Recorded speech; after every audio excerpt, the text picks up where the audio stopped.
am your host for the Prophecy Clinic, the Black Sabbath, and we're now to our second segment, and we will invite now to be with us and to share with us Dr. Bernard Young.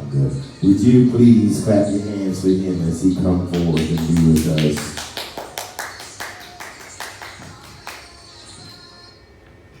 Yes, you go hard in the paint. So glad to have you, Mr. Young. So glad to have you. It has been from an early age that you have been an author. You have been an author and from an early age. At what age in particular did you decide to become an author? I would say, I'm sorry, I have a mic for you. And where is it? to answer the question, I've been writing basically all my life. I had a vision about writing a book, and I had the idea. So I gave birth maybe about 21, 22. 21, 22, not bad at all. 21, 22 is when you gave birth, but you had the vision from your childhood. Yes. Is that right? Is that right? Who inspired you? Who was one of your favorite authors or writers? Basically, one of my teachers and professors in college. Okay. One of your, was it an elementary teacher or a professor in He college? was a professor in college. Okay, that's what's up. And some of the books that you've written, the name. I have a book called If the Shoe Fits, Wear It. If the Shoe Fits, Wear It. I've heard so much about that book. Single people. And it is for singles. This is for single people, and they talk about relationships, and it kind of hit marital relationships, because I believe marriage is just a long-term relationship that you make a covenant and a vow with God. And I've also written a book called Most Likely to Succeed. Oh, wow. Basically, talks about those people who was told that they'll never be nothing. And the scripture says that God chose the foolish things to confound the wise. So I talk about the book, those who was left out, that God is going to make them great to confound the wise. And I also have a children's book that's going to be released soon. Okay, tell me something about your children's book. The ages what? Maybe from the ages of from 5 to maybe 10. Sounds good. Tell me something about it. Okay, it's called Jeffrey the Clown. Okay. I actually created a clown, and I did the music, and I have the first edition. It's called Jeffrey Saves the Summer. Wow. Jeffrey Clown Saves the Summer, so that'll be out soon. Okay. Alrighty.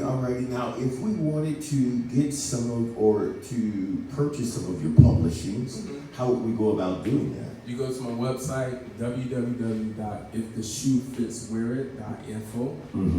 Okay. Now, tell me, let's just deal with like the top 3 things that your book is informing singles of today.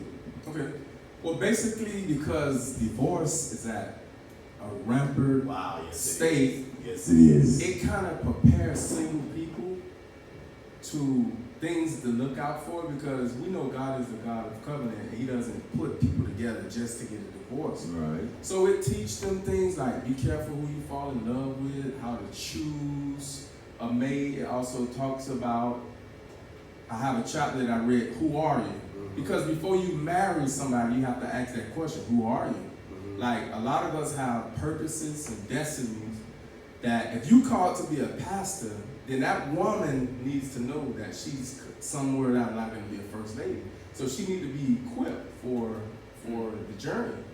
And who's supposed to go about equipping her? And when you're asking, who are you asking the opposite or the individual imposing their question upon themselves? Because a lot of times people are getting married and they don't know who they are, but they're trying to get to know someone else. So I was trying to see, is that a question imposed upon self or to the mate? Well, both. Okay, great. Because a lot of times people go get married or get in relationships and they really don't go nowhere. See, when you get in a relationship, you're supposed to fulfill God's purpose. Now, if you don't know who you are, then you might conflict with this woman or the man saying, well, why you gotta go here? Because this is my purpose. And I have to invest time in what God called me to be. And to answer your other question, that saying, that African proverb that says that it take a village to raise. So we have to be responsible as adults, as churches and families to teach the youth and teach the teenagers and the young adults, like, hey, you just don't go marry anybody without knowing who you are. It's very important to teach people who they are and their purpose so they can fulfill it.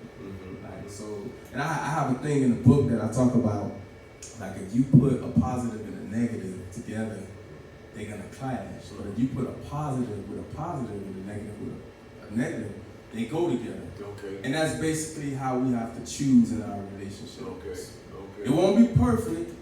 You have ups and downs. You're gonna have to test what God's saying, because we know God decided to test Job, and his wife said to him after they going through trials and tribulations, see, she said, do you still retain your integrity? She told him to curse God and die. Wrong answer. She's supposed to be there to support him. Baby, we're gonna get through this. We need to get on our face and pray. So those are the type of mates that we should choose. And guess what? Even if a person get married and they feel that they don't have that mate, they can still become that mate what God wants to be. Well, I think I would have had a problem because I heard no complaints from First Lady Job prior to his suffering.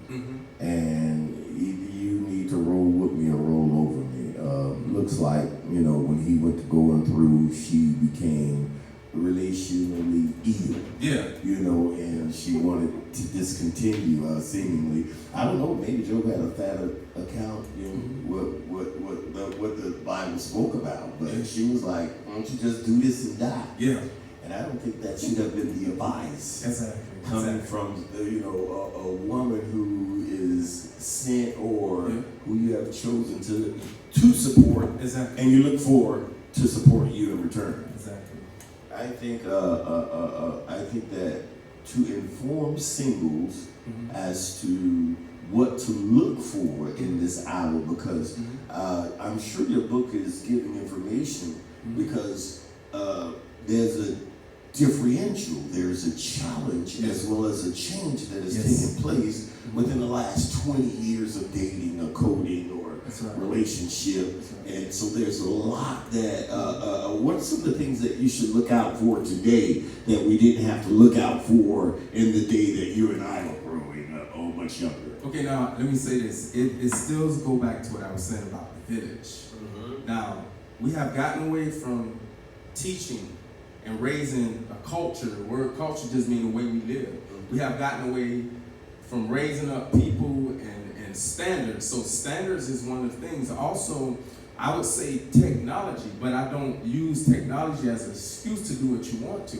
We have so much technology that have interfered with our relationships, where it caused a lot of relationships and marriages to break up. But we shouldn't allow it. I'm not using technology, but sometimes we allow technology to do these things. That technology is something else. I believe that it can be a blessing. It can. The words of Yeshua, the words of Jesus the Christ, greater work shall you do. Yeah. And I don't believe that he meant I was going to do bigger miracles than himself.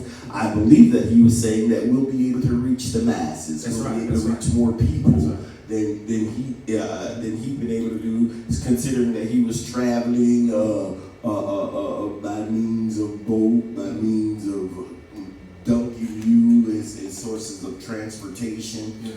But I believe that he intended for us to do greater works. However, that same instrument that can be a blessing to us is also a curse. Yeah.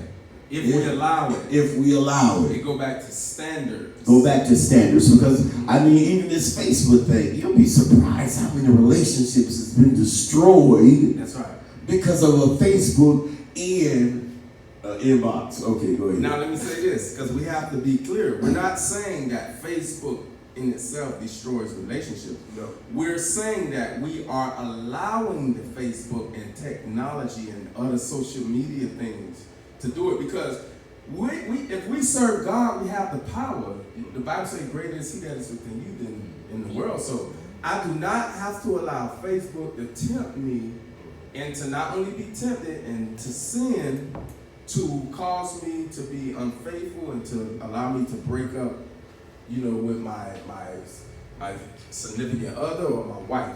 So we're not going to say Facebook is the one that's doing it. We just allowing these things to interfere with us. Okay, all right. No, Facebook, we won't allow Facebook to do it, but we allow interferences. Yes. Cyber energies.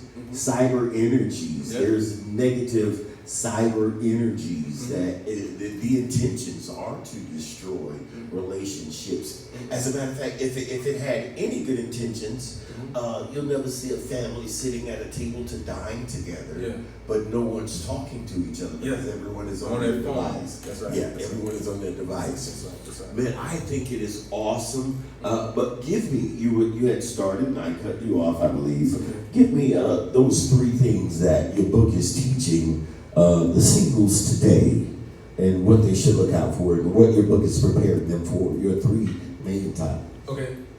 Number one, be careful who you fall in love with. That's a chapter.